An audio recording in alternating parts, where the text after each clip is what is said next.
बड़ी बड़ी marketing agencies ने कैसे आम लोगों को लूटा और क्या उनका तरीका वारदात होता है। और हो सकता है कि शायद आपने भी किसी मार्केटिंग एजेंसी से कोई फाइल किसी सोसाइटी की परचेज की हो और उनके तरीकाकार का आपको आइडिया नहीं है, या आप किसी मार्केटिंग एजेंसी से फाइल परचेज करना चाहते हैं। तो फाइल परचेज करने से पहले ये वीडियो को लाजमी देखिएगा। मैं हूँ राना विकास और आप देख रहे हैं इन्वेस्टर्स पॉइंट। डिटेल में जाने से पहले मेरी आपसे रिक्वेस्ट है कि मेरे चैनल को सब्सक्राइब कर दें और बेल आइकन को लाजमी प्रेस करें ताकि आने वाली तमाम वीडियोस आपको बर वक्त मिल सकें और आपको ट्रू इन्फॉर्मेशन मिल सके। पिंडी इस्लामाबाद के अंदर बड़ी बड़ी मार्केटिंग एजेंसीज हमें पिछले 3-4 सालों में देखने को मिली और बड़े बड़े ग्रुप्स आए, उन्होंने 100 200 लड़के लड़कियां हायर की और हम हैरान होते थे कि ये इन लोगों को तो काम ही नहीं आता, ये जो फ्रेश लड़के लड़कियां हैं इनको तो काम ही नहीं आता, ये इनसे कैसे काम लेंगे। स्टार्ट में तो हमें हैरत होती थी कि ये कैसे इन्होंने हायर कर लिया है बिना एक्सपीरियंस के, बिना किसी चीज़ को देखे हुए। बड़ी बड़ी मार्केटिंग एजेंसीज उनको हायर कर रहे हैं। जो लड़के लड़कियां यूनिवर्सिटी से फ्री होते थे और कॉलेज से फ्री होते थे वो कोई ना कोई मार्केटिंग एजेंसी ज्वाइन कर लेते थे और फिर उन मार्केटिंग एजेंसीज में उनकी परमानेंट सैलरी लगाई जाती थी। फॉर एग्जाम्पल, अगर किसी मार्केटिंग एजेंसी ने किसी लड़के को हायर किया जिसका कोई एक्सपीरियंस नहीं है, फ्रेश लड़का है, उसको 60-70 हज़ार रुपये सैलरी पे उन्होंने हायर कर लिया। बड़ी अट्रैक्टिव सैलरी थी और लोग इस अट्रैक्शन में आते चले गए और धड़ाधड़ बड़ी बड़ी मार्केटिंग एजेंसी वजूद में आई। किसी के पास 400 लड़के लड़कियां हैं, किसी के पास 200 हैं, किसी के पास 100 हैं, किसी के पास 500 हैं। इस तरह की बड़ी बड़ी मार्केटिंग एजेंसीज वजूद में आई। उनका तरीकाकार क्या होता था, वो जो भी लड़के लड़कियां हायर करते थे एक हफ्ता उनको ट्रेनिंग दी जाती थी कि आपने सोसाइटी की फ़ाइलें कैसे परचेज़ करनी है। क्योंकि वो मार्केटिंग एजेंसीज़ ने जितनी सोसाइटीज़ न्यू सोसाइटीज़ थी उनसे उन्होंने बल्क में डील की हुई होती थी, उनको फ़ाइलें मिलती थी और वो फ़ाइलें उन्होंने आम लोगों तक सेल करनी होती थी। उनको सेल करने के लिए फ्रेश लड़के लड़कियां उन्होंने हायर की ताकि उनकी जो फाइल्स हैं वो इजीली आम लोगों तक पहुँचें। एक हफ़्ता ट्रेनिंग देने के बाद वो ट्रेनिंग क्या होती थी, वो ये कहते थे कि ये फ़ाइल है, ये सबसे पहले आपने अपने घर वालों को सेल आउट करनी है। अगर आप कोई एक फ़ाइल सेल करते हैं तो उस पे आपको 2%, 3%, 4% जैसे भी कोई बड़ी मार्केटिंग एजेंसी होती थी वो अपने हिसाब से कमीशन ऑफर करते थे हर मेंबर को। तो वो लड़के या लड़कियां वो अपने घरों में उन्होंने फाइलें सेल करना शुरू की। घरों से बात निकली तो रिश्तेदारों तक पहुंची, रिश्तेदारों से निकली तो दोस्तों तक पहुंची। यूं देखते देखते पूरा पाकिस्तान उन मार्केटिंग एजेंसीज की लपेट में आ गया और आम लोग इस तरह बैठे बिठाए लुट गए। अब मज़े की ये बात थी कि जितनी सोसाइटीज़ आई थी उन्होंने अपनी डाउन पेमेंट इतनी डाउन रखी थी कि हर रेडी वाला, रिक्शे वाला, मोटरसाइकिल वाला, साइकिल वाला, इवन जो जिसके पास जितने पैसे होते थे वो उससे भी निकलवा लेते थे कि ये इतनी डाउन पेमेंट है, आपको इसी फाइल के ऊपर हम प्रॉफिट जनरेट करके देंगे।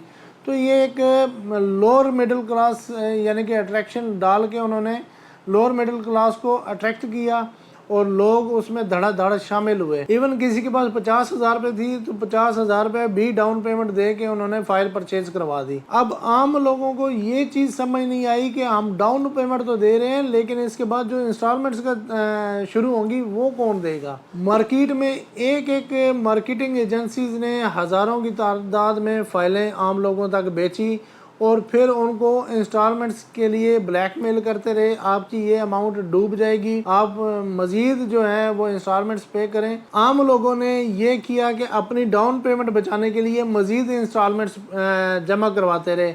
मीन्स कि अगर आप एक फंदे में फंसे हैं तो दूसरे फंदे में फंसने के लिए फिर तैयार हो गए। तो अपनी डाउन पेमेंट बचाने के लिए वो मज़ीद इंस्टॉलमेंट्स पे करते रहे हैं। कुछ लोगों की तो मुझे कॉल्स आई कि उन्होंने फुल पेमेंट भी जमा करवा दी है, इवन किसी ने तो डेवलपमेंट चार्जेस भी पे कर दिए। लेकिन वो सब कुछ पे करने के बाद सोसाइटी वालों से जब रब्ता किया गया कि हमें पोजेसन दें तो सोसाइटी वाले साफ इनकार करके हमारे पास कोई पोजेसन नहीं है, कोई डेवलपमेंट नहीं है। इवन बहुत सारी सोसाइटीज़ के पास तो एनओसी नहीं है और इसके बावजूद उन्होंने इंस्टॉलमेंट्स भी ले ली, लोगों से डाउन पेमेंट भी ले ली और डेवलपमेंट चार्जेस भी ले लिए।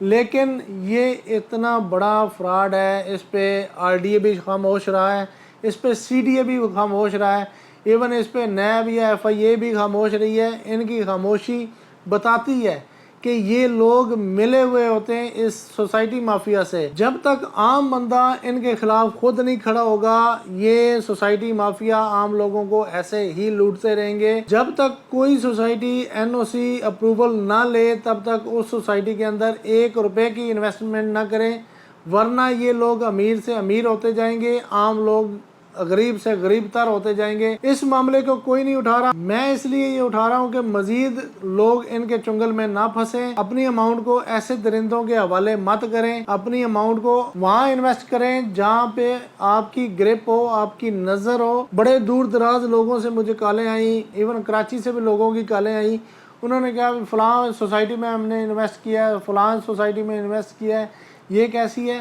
بیسیکلی پنڈی اسلام آباد کا نام یوز کرتے ہوئے ان لوگوں نے صحیح ہاتھ صاف کیا، پاکستان کے کونے کونے سے انہوں نے رقم ہتھیائی اور ہتھیا کے انہوں نے اپنے بینکوں میں جمع کر لی، اور عام بندوں کی کوئی داد رسی نہیں ہو رہی، در در بےچارے پھر رہے ہیں۔ اگر آپ لوگوں نے ان سوسائٹیز مافیا کے خلاف کوئی کارروائی کرنی ہے، میں آپ کو ایک سجیشن دوں گا کہ آپ جس سوسائٹی میں آپ نے انویسٹ کیا اور آپ کو لگتا ہے وہ سوسائٹی ٹھیک نہیں ہے اور وہ آپ کے ساتھ غلط کر رہی ہے، آپ ایسا کریں، آپ اس سوسائٹی کے افیکٹز کے ایک واٹس ایپ گروپ بنائیں، اس میں اپنا لائحہ عمل تیار کریں اور پورا ایک گروپ بن کر آپ سوسائٹی کے خلاف کارروائی کریں یا وہاں پہ احتجاج کریں، جس سے آپ کو شنوائی بھی ہوگی اور آپ کو فائدہ بھی ہوگا۔ ایک بندے کو کبھی کچھ نہیں ملے گا، کیونکہ ایک بندے کو تو یہ ویسے ہی کھا بھی جاتے ہیں، تو ایک بندے کی ان کے سامنے کوئی اوقات نہیں ہے۔